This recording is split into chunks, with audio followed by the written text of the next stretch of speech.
ഇടപെടുകയാണ്. ഇപ്പോൾ സിനിമാ നിരൂപകനായ ശ്രീ പല്ലിശ്ശേരി കൂടി ടെലിഫോൺ ലൈനിൽ ചേരുകയാണ്. ശ്രീ പല്ലിശ്ശേരി, എന്ത് നീക്കമാണ് ഇപ്പോൾ ഈ അമ്മയിൽ നടക്കുന്നതെന്നാണ് താങ്കൾക്ക് ഒരുപാട് ബന്ധങ്ങൾ ഉള്ളതാണല്ലോ. ഇവിടെ ജോസ് തോമസ് പറഞ്ഞു ഇങ്ങനെ കുറച്ചു പേർ വന്ന് സംസാരിച്ചിട്ടുണ്ട്, അത് ബി ഉണ്ണികൃഷ്ണനുമായിട്ട് സംസാരിച്ചുവെന്ന്. അത് ഈ അമ്മയിൽ കഴിഞ്ഞ തവണത്തെ ഇലക്ഷനിൽ മത്സരിച്ച് തോറ്റ ആളുകൾ അവരിൽ ചിലരാണ് എന്നുമാണ്.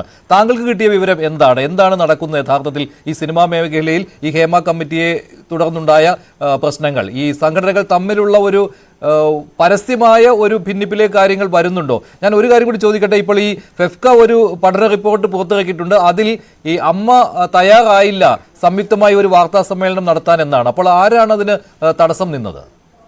ഞാനിത് അറിഞ്ഞ നിമിഷം മുതൽ ഞാൻ ഉണ്ണികൃഷ്ണനെ വിളിച്ചു. ഉണ്ണികൃഷ്ണൻ എൻ്റെ ഫ്രണ്ട് കൂടിയാണ്. ആ ഫ്രണ്ട്ഷിപ്പ് അല്ല നിൽക്കുന്നത്. ഉണ്ണി എന്താണ് ഇങ്ങനെ കേൾക്കുന്നത്? അപ്പൊ ഉണ്ണി ഇങ്ങനെ പറഞ്ഞു വെച്ചാല്, ഞാൻ ഈ പറഞ്ഞ 20 പേരെയൊന്നും ഞാനോട് എൻ്റെ അടുത്ത് വന്നിട്ടില്ല. 2-3 പേര് ഇങ്ങനെ ഇതിന്റെ സംഘടനയുടെ ഒരു കാര്യം പറഞ്ഞു വന്നു. അപ്പൊ അത് പെട്ടെന്ന് നടക്കാവുന്ന കാര്യങ്ങളല്ല.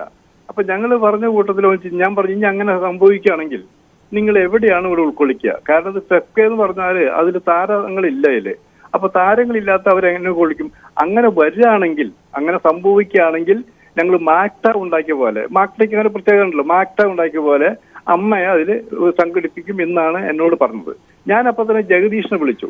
അമ്മയുടെ ആളാണ്. ജഗദീഷിനെ വിളിച്ചു. മിസ്റ്റർ ജഗദീഷ്, ഇങ്ങനൊരു കാര്യം കേൾക്കുന്നു, എന്താണ് നിങ്ങൾക്ക് പറയാനുള്ളത്? ജഗദീഷ് പറഞ്ഞു, എനിക്ക് അറിയില്ല, ഞാൻ അറിയാത്ത കാര്യം പറയാൻ തയ്യാറല്ല എന്ന് പറഞ്ഞു. ഞാൻ അതിന്റെ മുൻ പ്രസിഡന്റിനെ വിളിച്ചു, മോഹൻലാലിനെ വിളിച്ചു, മമ്മൂട്ടിയെ വിളിച്ചു. ഇവരാരും ഫോൺ എടുത്തില്ല. പിന്നെ ജയൻ ചേർത്തല വിളിച്ചു, ജയൻ ചേർത്തലയും കിട്ടിയില്ല. ഇത്രയും കാര്യങ്ങൾ നമ്മൾ ഒരു കാര്യം ഞാൻ ഉറപ്പിച്ചു പറയാം, അമ്മ ഒരു പിളർപ്പിലേക്ക് പോവില്ല എന്നുള്ള കാര്യം യാതൊരു സംശയമില്ല. പിളരില്ല. അതിന് കാരണം വേറൊന്നുമില്ല, അമ്മയെ നയിക്കുന്നവര് സക്സസ് ഉള്ളവർക്ക് മാത്രമേ നിലനിൽപ്പുള്ളൂ എന്ന് ആലോചിക്കണം. അമ്മയെ നയിക്കുന്നവര് പിന്നിലായാലും മുന്നിലായി നിൽക്കുന്ന ആൾക്കാർ, മെയിനായിട്ട് മമ്മൂട്ടി, മോഹൻലാല്, പൃഥ്വിരാജ്, അങ്ങനെ പോലെ ലൈവായിട്ട് നിൽക്കുന്ന ആർട്ടിസ്റ്റുകളാണ്. ഇവര് വെറും ഒരു ആർട്ടിസ്റ്റ് മാത്രമല്ല, ഇവരെല്ലാവരും സ്വന്തമായിട്ട് സിനിമ നിർമ്മാണ കമ്പനി എടുക്കുന്ന ആൾക്കാരാണ്. നിർമ്മാണ കമ്പനി മാത്രമല്ല, വിതരണമുണ്ട്, തിയേറ്റർ ഉടമകളുണ്ട്. അതായത് ഒരു നടൻ പ്രശസ്തിയിലേക്ക് വന്നപ്പോ അവരിതെല്ലാം ആണെന്ന് ആലോചിക്കണം. എല്ലാ രംഗത്തും അവരുടേതായിട്ടുള്ള ആൾക്കാരുമുണ്ടെന്ന് ആലോചിക്കണം. ഇപ്പൊ അമ്മ സംഘടനയുള്ള ആൾക്ക് എത്ര പേരെ അഭിനയിക്കുന്നുണ്ട്? എത്ര പേര് തൊഴിലില്ലാത്തവരാണ് കൂടുതൽ പേരെന്ന് ആലോചിക്കണം. അവര് പണി അറിയാഞ്ഞിട്ടാണോ? അല്ല, അതിലൊരു ഗ്രൂപ്പീസ് ഉണ്ടെന്ന് ആലോചിക്കണം. അതിനെ നിയന്ത്രിക്കാൻ ഇവിടെ ആർക്കും പറ്റിയിട്ടില്ല, ആരും ചെയ്യൂല. കാരണം ഇപ്പൊ മമ്മൂട്ടി ഒരു സിനിമ എടുക്കുന്നു, മോഹൻലാൽ സിനിമ എടുക്കുന്നു, പൃഥ്വിരാജ് സിനിമ എടുക്കുന്നു, ദിലീപ് സിനിമ എടുക്കുന്നു. ഇങ്ങനെ ഓരോരുത്തരും സിനിമ എടുക്കാന്ന് ആലോചിക്കണം. അവരെടുക്കുന്ന സിനിമകളിൽ നമ്മളൊന്ന് പരിശോധിച്ച് നോക്കുക. ആ സിനിമകളിൽ അവർ സക്സസ് എന്ന് തോന്നുന്ന ആൾക്കാരെ മാത്രമേ അവർ ഉപയോഗിക്കുന്നുള്ളൂ, അല്ലെങ്കിൽ അവരോട് ചേർന്ന് നിൽക്കാവുന്ന ആൾക്കാരെ മാത്രമേ ഉൾപ്പെടുത്തുന്നുള്ളൂ എന്ന് ആലോചിക്കണം. അപ്പൊ അതിൽ അമ്മയുടെ ഭാരവാഹിക്ക് വല്ലതും ചെയ്യാൻ പറ്റുമോ? ഫെഫ്കയ്ക്ക് വല്ലതും ചെയ്യാൻ പറ്റുമോ? നിർമ്മാതാക്കൾ എന്തിനാ കാശ് മുടക്കുന്ന നിർമ്മാതാക്കിന് ശബ്ദം നിലച്ചു പോയി എന്ന് ആലോചിക്കണം. വർഷങ്ങൾക്ക് മുമ്പ് നമ്മൾ ആലോചിക്കണം, എന്താ പറയാ, മഞ്ഞിലാസിന്റെ സിനിമ, സെഞ്ചുറിയുടെ സിനിമ, സെൻട്രലിന്റെ സിനിമ, ശ്രീലക്ഷ്മിയുടെ സിനിമ, അരോമണിയുടെ സിനിമ, മെരിലാൻഡിന്റെ സിനിമ, ഉദയാടെ സിനിമ, ഇങ്ങനെയാണ് പറഞ്ഞിരുന്നത്. ഇപ്പൊ അങ്ങനെ ഏതെങ്കിലും ഒരു ബാനറിന്റെ പേര് പറയും, അല്ലെങ്കിൽ തന്നെ ഹരിഹരന്റെ സിനിമ, ജോഷിയുടെ സിനിമ, MTയുടെ സിനിമ, സേതുമാധവൻ, ഇങ്ങനെ പറഞ്ഞിരുന്നെന്ന് ഇപ്പൊ കേൾക്കുന്നെന്താ? ഇപ്പൊ നമ്മൾ ആർട്ടിസ്റ്റുകളുടെ സിനിമ എന്നൊഴിച്ച് വേറെ എന്തെങ്കിലും കേൾക്കാനുണ്ടോ? അപ്പോ ശബ്ദം കുറഞ്ഞു കഴിഞ്ഞു. സിനിമയെ നിയന്ത്രിക്കുന്നത് ആരാ? സിനിമയെ നിയന്ത്രിക്കുന്നത് ശരിക്കും രാജാക്കന്മാരാണ് എന്നുള്ള കാര്യം യാതൊരു സംശയവുമില്ല എന്ന് ആലോചിക്കണം. ഇപ്പൊ ഈ തെരഞ്ഞെടുക്കപ്പെട്ട ബോഡിയാണ് അമ്മയുടെ ഈ പുതിയ ഭാരവാഹികള്. ഈ തെരഞ്ഞെടുക്കപ്പെട്ട ബോഡിയില് ആരോട് ചോദിച്ചിട്ടാണ് ഇവര് പിരിച്ചുവിട്ടത്? അത് ആരെങ്കിലും അതിന് പോയാ അതുപോലും എതിർക്കാൻ ആർക്കും തയ്യാറില്ല. അപ്പൊ എന്താ? എതിർത്താൽ ആ എതിർക്കുന്നവന്റെ ശബ്ദം വളരെ താഴ്ന്നിരിക്കുന്നതായിരിക്കണം. അത് ഭരിക്കുന്നവരും സ്വാധീനമുള്ളവരും മലയാള സിനിമയെ നിയന്ത്രിക്കാൻ കഴിയുന്ന ആൾക്കാരുള്ള കാലം വരെ എതിർപ്പിന്റെ ശബ്ദം കുറഞ്ഞു വരുന്നുള്ള ആൾക്കാർ. അപ്പോൾ ഈ ട്രേഡ് യൂണിയൻ ഉണ്ടാക്കാനുള്ള താല്പര്യം പ്രകടിപ്പിച്ച ആളുകൾക്ക് പോലും ഇപ്പോഴത്തൊന്നും പിന്തുണ കിട്ടില്ല അല്ലെ? ഫെഫ്കയും അങ്ങനെ ഒരു പിന്തുണ കൊടുക്കില്ല. ഞാൻ പറ്റേ ഈ പിന്തുണ ഈ ഉണ്ടാക്കുകയാണെങ്കിൽ അമ്മ മുമ്പേ പിളരണ്ട, ഇപ്പോഴല്ല. അമ്മ പിളരേണ്ട ഒരു സന്ദർഭം ഉണ്ടായിരുന്നു. അന്ന് അമ്മ പിളർന്നില്ല എന്നായിരിക്കണം. പിന്നെ ആരാണ് പിളർത്താൻ വരുന്നത്? ഇപ്പൊ നമ്മൾ വെറുതെ ലിസ്റ്റ് വെക്കുക. ഈ ലൈവായിട്ട് നിൽക്കുന്ന പ്രശസ്തരായ അവരാണല്ലോ സംഘടനയിൽ എപ്പോഴും ഉള്ളത്. അവർ രണ്ടു പറ്റില്ലല്ലോ. അവരാരെങ്കിലും ഇത് പറഞ്ഞിട്ടുണ്ടോ? ഇപ്പൊ ഞാൻ ആ സംഘടന ഉണ്ടെങ്കിൽ തന്നെ എനിക്ക് എന്തെങ്കിലും സ്ഥാനമാനം കിട്ടില്ല, എന്തെങ്കിലും അമർഷം, ആ അമർഷത്തിന്റെ പേരിൽ പോയാൽ സംഘടന ഉണ്ടാക്കാൻ പറ്റില്ല. പോയി അവരെവിടെ നിൽക്കും? എന്തുണ്ടാക്കും? ഇപ്പൊ ഞാൻ വേറൊരു കാര്യം പറയാം. ഇപ്പൊ ഉദാഹരണത്തില് മലയാള ചലച്ചിത്ര പരിഷത്ത് എന്ന് പറഞ്ഞാൽ മലയാള സിനിമയ്ക്ക് വേണ്ടി ആദ്യം ഉണ്ടാക്കിയ സംഘടനയാണ് ചെന്നൈയിലുള്ളത്.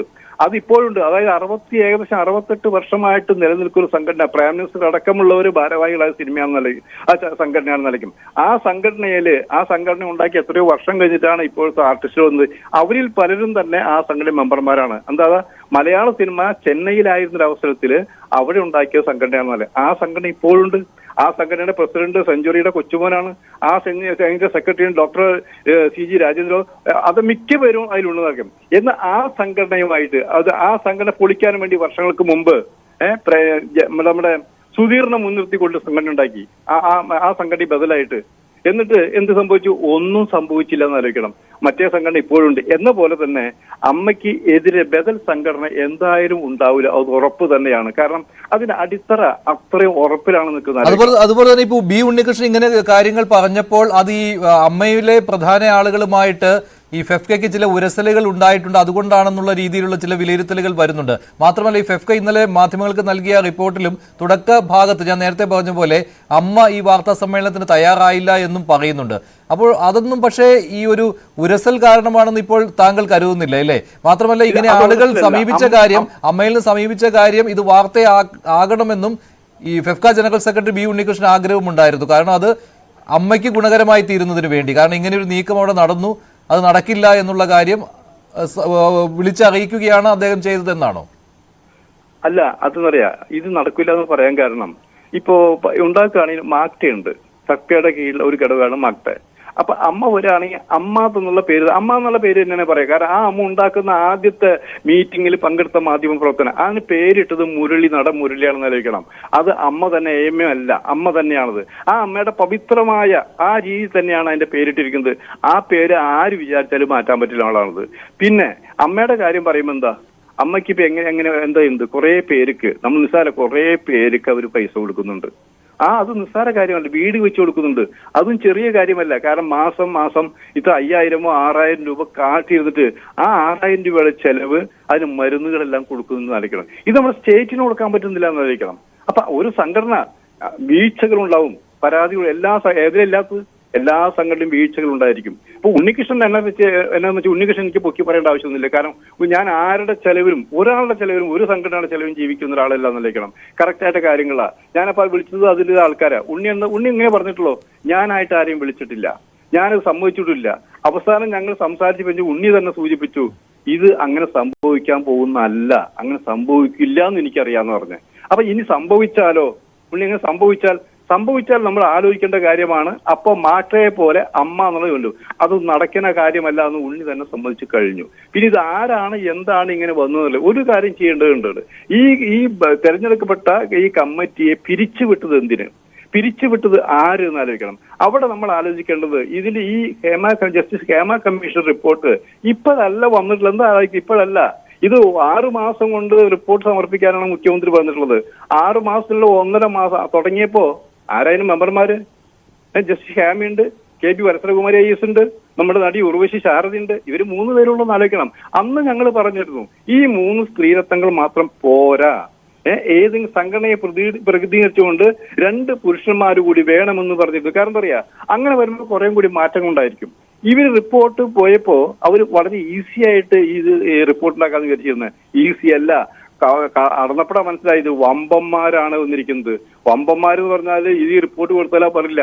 അങ്ങനെ 1.5 വർഷത്തിന് ശേഷം റിപ്പോർട്ട് കൊടുത്തിട്ട് എന്താ, ആ റിപ്പോർട്ട് കൊടുക്കുന്നതിനിടയിൽ ഈ രഹസ്യങ്ങളെല്ലാം ചോർത്തി കൊടുക്കുന്നതാണ് എനിക്ക് കിട്ടി. ഞാൻ മുമ്പ് ഞങ്ങളുടെ വീഡിയോയിൽ ഞാൻ പറഞ്ഞിട്ടുണ്ട്, ഈ റിപ്പോർട്ടുകൾ ആരൊക്കെയാണ് VIPs ഉള്ളത്, ആരൊക്കെയാണ് വമ്പന്മാര്, അവരുടെ പേരുകളെല്ലാം ചോർത്തി കൊടുത്തുകൊണ്ട് ആ പേജുകൾ കൊണ്ടുപോയിട്ടില്ല നിൽക്കണം. നമുക്ക് ഈ ഗവൺമെന്റ് തന്നെ അത് അടച്ചു വെച്ചിരിക്കല്ലേ. ആലോചിക്കണം, അതിലെന്താ പ്രായപൂർത്തിയാകാത്ത പെൺകുട്ടികളെ പോലും വിധേയരാക്കിയെന്ന് പറഞ്ഞ. അപ്പൊ അതിനർത്ഥം പോക്സോ കേസ് പ്രകാരം അറസ്റ്റ് ചെയ്ത് ജയിലിലടയ്ക്കേണ്ട ആ കേസ് കുറ്റങ്ങൾ ചെയ്തിട്ടുണ്ട്. അതുപോലും ഒളിപ്പിച്ചു വെച്ചു ഗവൺമെന്റ്. ആ ഗവൺമെന്റ് ഒളിപ്പിച്ചു വെച്ചു എന്ന് പറഞ്ഞാൽ അവർ ക്രിമിനൽ, അവർ പ്രതിസ്ഥാനത്ത് അവർ ചേർക്കേണ്ടതല്ലേ. അത് മാത്രമല്ല അത് പക്ഷേ കോടതി ഇപ്പോൾ ഇടപെട്ടിട്ടുണ്ട്. പ്രത്യേക അന്വേഷണ സംഘത്തിന് റിപ്പോർട്ട് കൈമാറാൻ പറഞ്ഞു, റിപ്പോർട്ട് കൊടുത്തു. ഇനി ബാക്കിയുള്ളവരുടെ മൊഴി എടുക്കാനും പോവുകയാണ്. ഇവരുടെയോ അത് ഒരു സംഘടനയുടെയും നേതൃത്വം കൊണ്ടല്ല. അതെന്താ പോയത്, വിവരാവകാശ കമ്മീഷനിലേക്ക് ചോദിച്ചപ്പോ കൊടുത്തു. വിവരാവകാശ ചോദിച്ചപ്പോൾ സമ്മതിച്ചില്ലല്ലോ. എന്നിട്ട് മുഴുവൻ റിപ്പോർട്ടും കൊടുത്തില്ലല്ലോ. അവർക്ക് ഇഷ്ടമുള്ള റിപ്പോർട്ടോ കൊടുത്തിട്ടുള്ളതാണ്. അത് പോരാ. അത് കിട്ടാതായപ്പോഴാണ് കോടതിയിൽ പോയത്. കോടതിയിൽ പോയപ്പോഴാണ് എല്ലാ റിപ്പോർട്ടും കൊണ്ടുവരണം, ഒരു പേജുകൾ നഷ്ടപ്പെടുത്താതെ കൊണ്ടുവരുമെന്ന് പറഞ്ഞു. പേജുകൾ എന്നേ പറഞ്ഞിട്ടുള്ളൂ. ഇപ്പോഴും ഞാൻ വിശ്വസിക്കുന്നു ഈ റിപ്പോർട്ട് ഇപ്പോ വന്നു, അന്വേഷണത്തിന് പോലീസ് ഉദ്യോഗസ്ഥന്മാരെ ഏൽപ്പിച്ചിരിക്കുന്നു എന്നാണ് പറഞ്ഞിരിക്കുന്നത്. പക്ഷേ ഇത് പലർക്കും അറിയാം ആരൊക്കെ ഇതിന്റെ പുറയിലുണ്ടെന്നുള്ളത്. അപ്പോൾ പക്ഷേ ഇപ്പൊ ഫെഫ്കയുടെ ജനറൽ സെക്രട്ടറി പറയുന്നത് ഞങ്ങൾ ആദ്യമേ പറഞ്ഞു ഈ പേരുകൾ പുറത്തു വിടണമെന്ന്. ഇന്നും ഇന്നലത്തെ വാർത്താ സമ്മേളനത്തിൽ അദ്ദേഹം അങ്ങനെ തന്നെയാണല്ലോ പറഞ്ഞത്, പേരുകൾ പുറത്തു വിടണമെന്ന്. അപ്പോൾ ആ ഒരു ചങ്കൂറ്റം ഫെഫ്കയ്ക്ക് ഉണ്ടെന്ന് താങ്കൾ വിശ്വസിക്കുന്നുണ്ടോ? കുറച്ച് അല്ല, ഞാൻ ഫെഫ്കെ കിട്ടുമെന്ന് പറയാൻ കാരണം ഇപ്പൊ പറഞ്ഞുള്ളതല്ല. നിങ്ങൾ ഇത്രയും കാലമായിട്ട് ഫെഫ്കയായാലും അമ്മയായാലും മാക്സൈ ആയാലും നിർമ്മാതാക്കളുടെ സംഘടന ഏത് ഒരു സംഘടനകളും മിണ്ടിയില്ല എന്നാലോചിക്കണം ഇപ്പോ. അത് മനസ്സിലായില്ലേ? അപ്പൊ അത് ആദ്യമേ പറയണമായിരുന്നല്ലോ, ഇപ്പോഴല്ല, ആദ്യമേ പറയണമായിരുന്നു ഇവര്.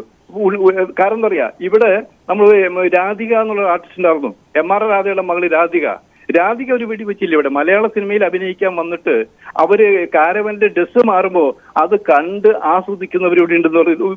ഇത്രയും കോളിലൊക്കെ ഇത്രയും വിവാദമായ സംഭവം വന്നിട്ട് അത് അന്വേഷിക്കാനോ അതിനെക്കുറിച്ച് അമ്മ പറഞ്ഞോ, അതിനെക്കുറിച്ച് പറഞ്ഞോ, അത് ആരാന്ന് അന്വേഷിച്ചോ, അത് എവിടെ പോയി, അത് പറഞ്ഞു കഴിഞ്ഞില്ലേ? ഇത്തരം നിരവധി പ്രശ്നങ്ങളുണ്ടെന്ന് ആലോചിക്കണം. ശരിയാണ്. ജോസ് തോമസ്